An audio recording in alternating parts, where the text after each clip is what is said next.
Hello, everyone. Welcome back to Daily English Talk, the best place to practice your English and improve your life. I'm Cindy. And I'm Dan. Hi, Cindy. How are you today? To be honest, Dan, I'm a little tired. I'm a night owl, so mornings are always a struggle for me. But I'm happy to be here. How about you? I'm feeling great. I've been up since 5 a.m. The sun was beautiful during my walk.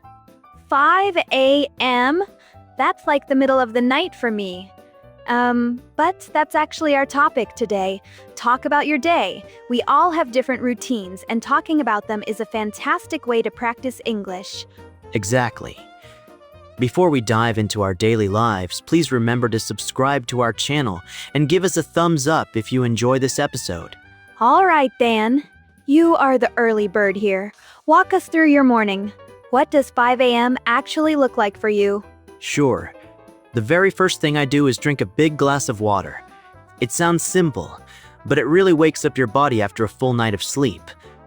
Then I lace up my shoes and head out for a walk, usually about 45 minutes through the park near my apartment. That sounds peaceful, actually. Do you listen to music or a podcast while you walk? Neither. I prefer silence. As a chef, I use that quiet time to think about new dishes for my French restaurant. I'll imagine flavors, combinations, presentation. It's my creative hour. By the time I am back home, I've usually got 2 or 3 ideas I want to try. So your morning walk is basically a brainstorming session. I love that. Exactly. After the walk, I shower, eat a light breakfast, usually some yogurt and fruit, and then head to the restaurant by 8:30 to prep for the lunch service. That is so organized. Meanwhile, my morning looks like this. My alarm goes off at 7:30. I hit snooze. It goes off again. I hit snooze again. And maybe one more time after that. How many times total? At least 3. Sometimes 4 if I am being honest. I finally crawl out of bed around 8 o'clock, looking like a complete mess. The first thing I do, before anything else, is feed my cat, Mochi. She starts meowing the second my eyes open. She has no mercy. Mochi is clearly in charge of your household. 100%. After Mochi is happy, then I can focus on myself.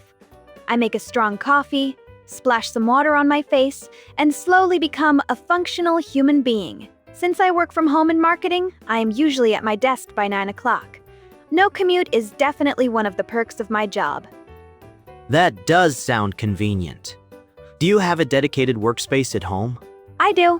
I set up a little home office in my spare room. Having a separate space really helps me switch into work mode. If I worked from the couch, I'd probably fall back asleep. Okay, so once you are in work mode, what does your afternoon look like? Well, I try hard not to sit at my desk all day.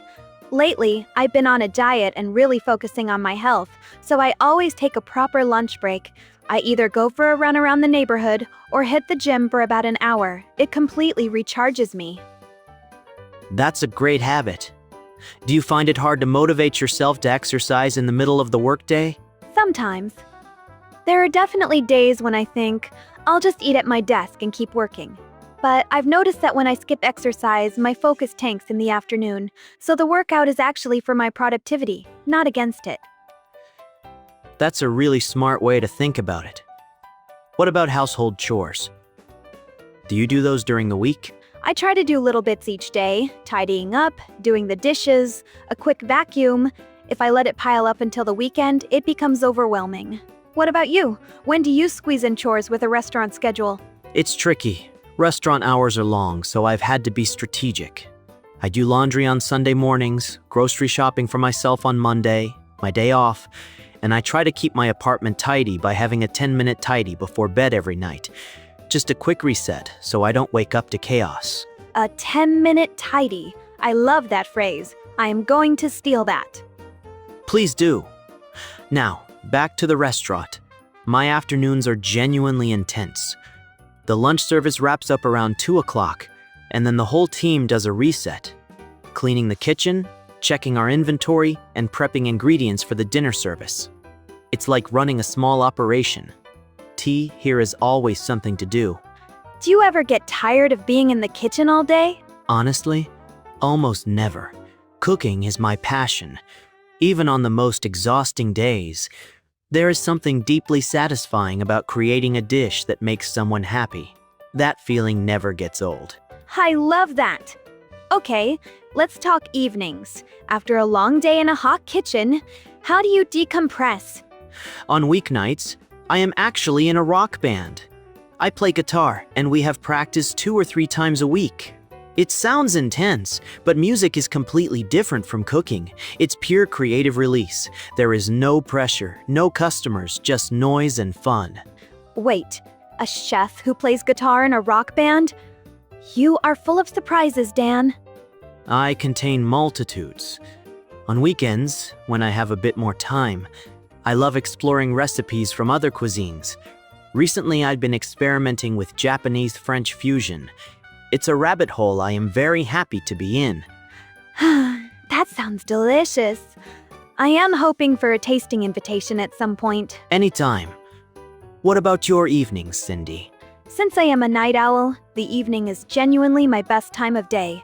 My brain is sharpest between 9 p.m. and midnight, so after dinner, I write. I am working on a mystery novel right now. It's slow going, but I love the process. That's incredible. What's it about? It's set at a hot spring resort, and there is a mysterious disappearance. I can't say more without spoiling it. On nights when I am stuck on the plot, I switch to reading, usually literary fiction, or I watch a drama series. I find that consuming good stories actually helps me become a better writer. That makes a lot of sense. So your off time is still feeding your craft. Exactly. I never really fully switch off, but I don't mind. It's what I love. Between writing novels and playing in a band, we are 2 very creative people on this show. We really are. All right, let's get into the part of the episode that's going to help your English the most. Let's go through the keywords and phrases from today's conversation. Listen carefully and then repeat after us. Here we go.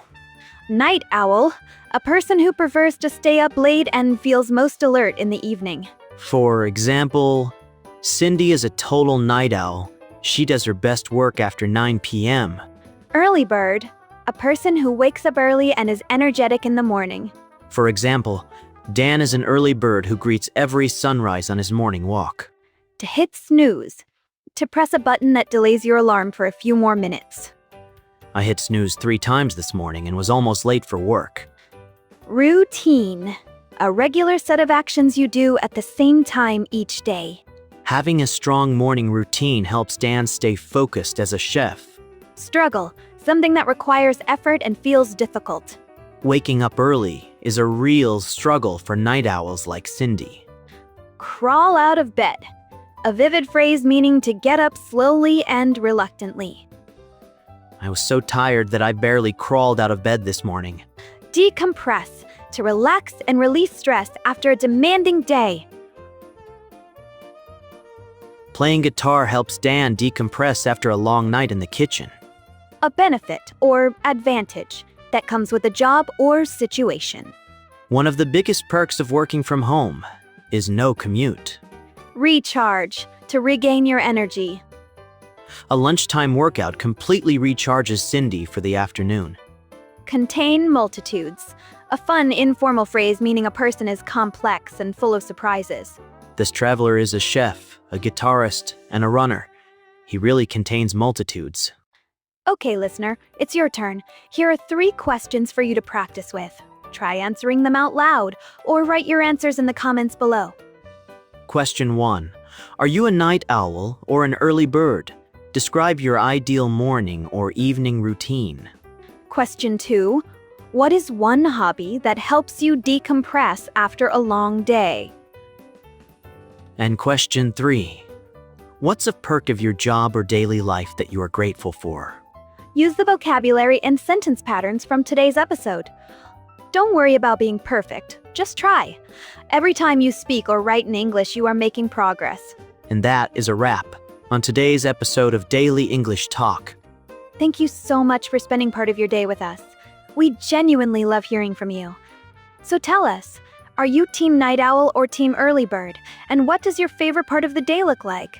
Drop it all in the comments. Keep showing up, keep practicing, and remember, consistency beats perfection every single time.